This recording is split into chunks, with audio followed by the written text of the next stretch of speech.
Assalamualaikum warahmatullahi wabarakatuh. Perkenalkan, nama saya Andisa Putri dari Lokal A1 dengan NPM 2140302035. Di sini saya akan melakukan praktikum percobaan 7, yaitu switch on off sebagai input microcontroller. Berikut alat-alat yang dibutuhkan dalam praktikum. Yang pertama ada kabel USB, Arduino, papan breadboard, kabel jumper, lampu LED, switch, resistor 220 ohm dan juga resistor 1K. Selanjutnya kita melakukan perangkaian. Yang pertama pasang switch pada papan breadboard. Setelah itu kemudian ambil kabel jumper dan tancapkan kabel jumper pada pin 5 volt Arduino. Kemudian ambil kabel jumper lalu tancapkan pada pin ground. Setelah itu tancapkan kembali ke pin 13 Arduino. Kemudian tancapkan kembali di pin 7 Arduino. Kemudian dilanjutkan ke proses perangkaian. Yang pertama, tancapkan switch pada papan breadboard. Setelah itu ambil kabel jumper berwarna merah lalu tancapkan pada pin 5V Arduino. Setelah itu ambil kabel berwarna coklat lalu tancapkan pada pin ground Arduino.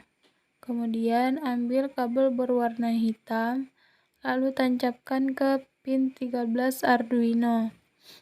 Selanjutnya ambil kabel jumper berwarna biru lalu tancapkan ke pin 7 Arduino.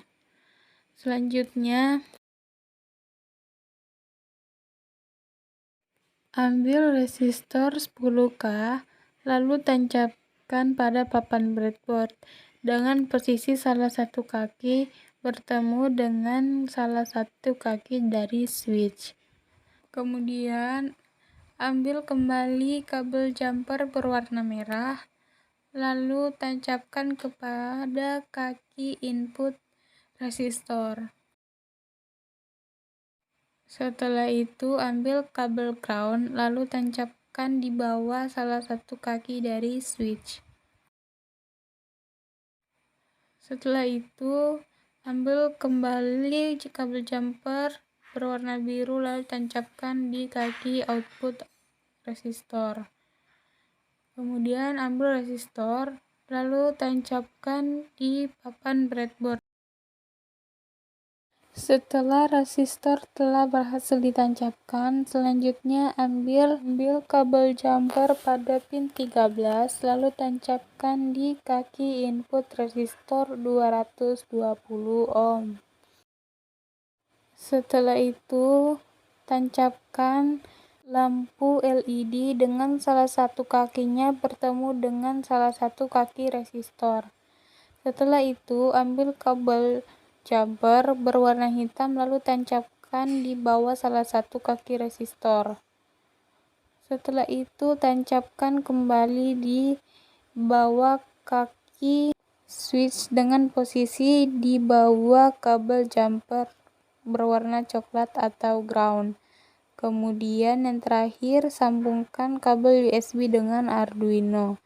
Kemudian dilanjutkan ke proses pengkodingan.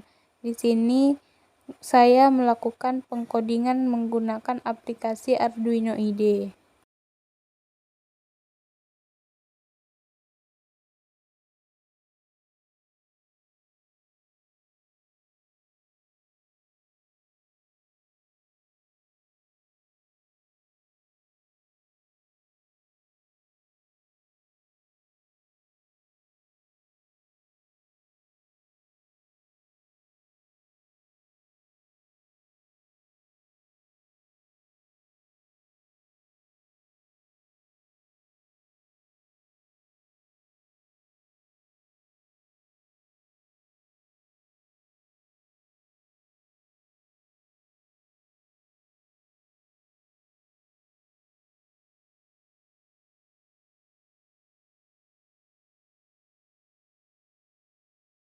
Setelah kode pemrograman berhasil diketik, selanjutnya kita verify terlebih dahulu. Jika berhasil, selanjutnya kita lanjutkan ke penguploadan kode, yaitu pertama disambungkan Arduino dengan laptop. Setelah itu mengupload kode pemrograman. Jika berhasil, maka lampu pada Arduino akan menyala. Dan jika push button-nya ditekan, maka lampu LED-nya akan mati. Setelah yang rangkaian pertama telah dilakukan, selanjutnya kita melakukan percobaan pada rangkaian yang kedua, yaitu LED-nya digantikan ke buzzer. Untuk susunan setiap rangkaian sama saja dengan rangkaian yang pertama, akan tetapi pada saat menyambungkan buzzer dengan Arduino, kita harus memperhatikan kakinya. Setelah kita melakukan perangkaian selanjutnya, kita hubungkan Arduino dengan laptop. Setelah itu, kita upload kode pemrograman yang tadi telah kita ketik. Kode pemrograman ini sama dengan rangkaian yang pertama. Jika berhasil, selanjutnya kita dapat lihat hasil percobaan. Kemudian pada saat saya menekan push button, buzzer akan mengeluarkan bunyi.